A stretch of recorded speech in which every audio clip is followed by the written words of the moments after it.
영화평론가 안치홍과 함께 하시겠습니다. 전 세계 영화팬의 사랑을 받은 존 윅 시리즈가 새로운 액션 스타를 인상적으로 영입한 존 윅 번외편으로 존 윅 유니버스를 확장했다. 발레리나는 기존 시리즈를 충실하게 계승하면서도 자신만의 색깔을 분명히 한 영화로 단순한 스피노프를 넘어 존 윅이 없는 존 윅의 가능성을 입증했다. 새로운 킬러 이브의 탄생. 존 윅 유니버스의 지평 확대는 전적으로 발레리나의 새 주인공 이브 하나 대 아르마스의 덕이다. 어린 날 눈앞에서 아버지가 살해당한 이브는 그 기억을 가슴에 새긴 채 암살 자조직 루스카 로마에서 발레리나이자 킬러로 길러진다. 성장한 이브가 원수가 누구인지 찾아내 복수하는, 말하자면 전형적인 복수극이다. 007로 타임 투 다이, 블레이드 러너 2049 등에서 존재감을 드러낸 아나 대 아르마스는 이번 작품에서 복수의 화신으로 변신해 강렬한 액션 카리스마를 발산한다. 그녀는 존 윅 번외편의 주인공이지만 존 윅의 여성 버전에 머물지 않았다. 아버지의 원수를 갚기 위해 일말의 망설임 없이 암흑의 세계에 들어가는 능동적인 캐릭터라는 점에서 수동성의 캐릭터 존 윅과 구별된다. 존 윅 시리즈의 생명이 액션이라는 데에 이론이 없다. 발레리나는 존 윅스러운 액션을 구사하면서 한 단계 진화한 면모를 선보였다. 시리즈의 창시자 체드 스타헬스키가 제작과 주요 격투 장면을 지휘했고 다이하드 4.0의 렌 와이즈먼 감독이 합류해 이브만의 독창적인 액션 스타일을 완성했다. 이브의 액션은 힘으로 상대를 압도하기보다는 주변의 모든 사물을 무기로 활용하는 창의적이고 기발한 전법이 특징이다. 총과 칼은 물론 스케이트 신발, 얼음도끼, 화염방사기, 수류탄 등 임기응변으로 적을 제압한다. 수류탄과 화염방사기 사용 장면이 인상적이다. 124분을 어떤 액션으로 꾸미는지 살펴보는 게 관람의 묘미. 이브의 킬 카운트는 90명으로 존 윅 77명과 존 윅 3 파라벨룸 85명을 넘어섰다.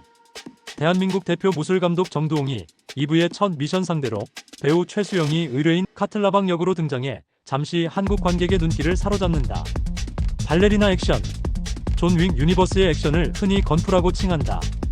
단어 그대로 총과 쿵푸의 합성어로 총기를 단순한 원거리 무기가 아닌 신체의 일부처럼 활용하며 무술과 결합한 전투 스타일을 의미한다.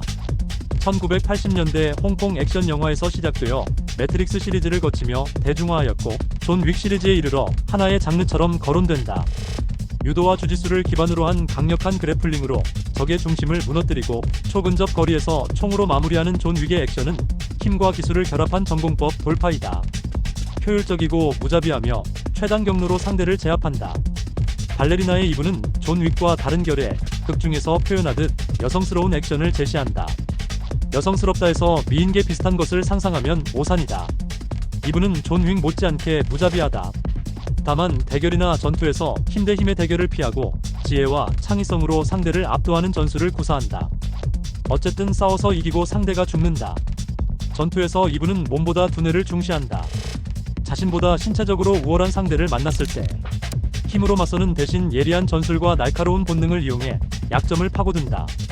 환경 자체를 무기화하는 독창성을 구현한다. 이브의 진정한 무기는 손에 든 총이 아니라 주변의 모든 것이다. 총포상에서 총을 하나도 손에 넣지 못한 채 적들이 총을 쏘며 몰려드는 위기일발의 상황에서 수류탄 상자만으로 활로를 찾는 모습은 그녀의 전투 스타일을 상징적으로 보여준다.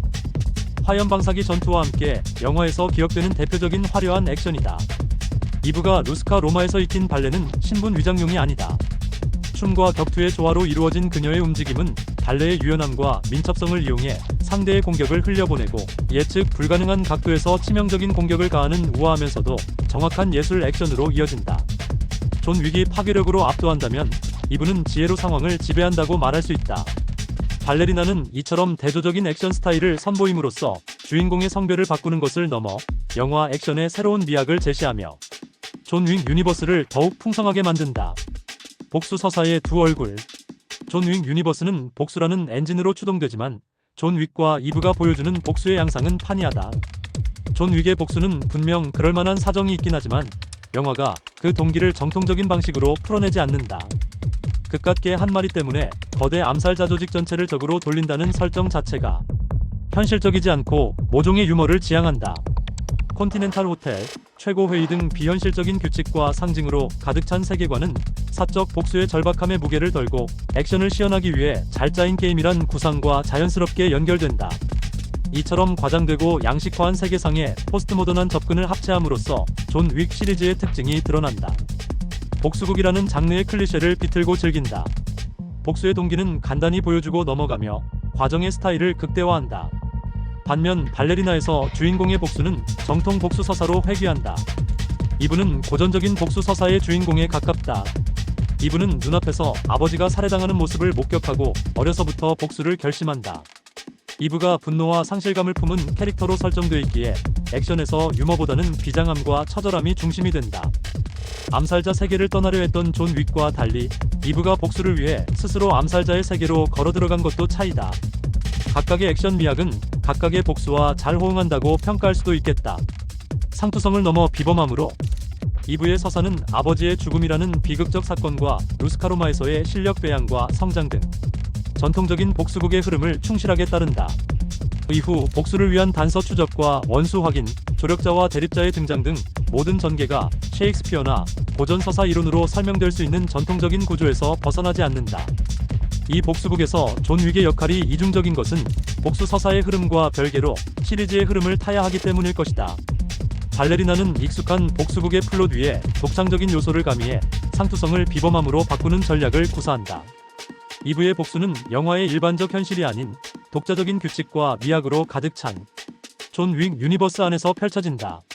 이 고유한 세계관 자체가 상투적인 플롯을 특별하게 만드는 가장 강력한 장치다.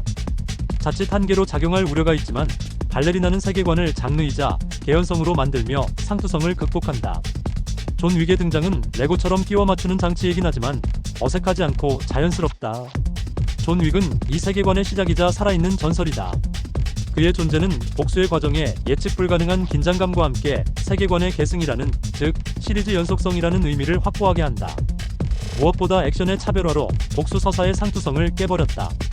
이부가 주변의 모든 사물을 활용하는 창의적이고 영민한 전투 스타일로 복수의 전 과정을 상상을 넘어서는 볼거리로 채워버렸기 때문이다. 존 윅 시리즈가 복수라는 장르를 빗든 포스트모던 복수극을 보여주었다면 이부는 고전적 비극으로서 복수 서사의 원형을 탐구했지만 결국 존 윅이나 이부나 과정에 집중하는 방식에서 공통점을 갖는다. 발레리나는 익숙한 복수 서사의 뼈대로 관객의 감정적 진입을 유도하지만 그 위에 존 윅 유니버스의 대체 불가능한 액션을 더 씌워 상투성을 비범함으로 덮어버린다. 이 영화가 자잘한 로맨스 하나 집어넣지 않고 오로지 여성스럽게 죽이는 데에만 집중한 이유다. 전체적으로 잔혹하면서도 아름답고 감정적으로 폭발한다. 존 윅 유니버스를 대담하게 확장하는 동시에 시리즈를 존중한다. 아나 데 아르마스는 진정한 액션 스타다. 등과 같은 극찬이 과하지는 않아 보인다. 존 윅 유니버스. 발레리나에는 기존 얼굴이 가득하다. 전설적인 킬러 존 윅 키아누 리브스는 물론 콘티넨탈 호텔의 지배인 윈스턴 이안 맥쉐인, 루스카 로마의 디렉터 안젤리카 휴스턴 등 시리즈의 핵심 배우들이 총출동해 세계관의 연속성을 잇는다. 여기에 유주얼 서스펙트의 가브리엘 버니 킬러 집단의 우두머리 챈슬러로 출연해 이부와 대립하며 이야기를 끌고 간다.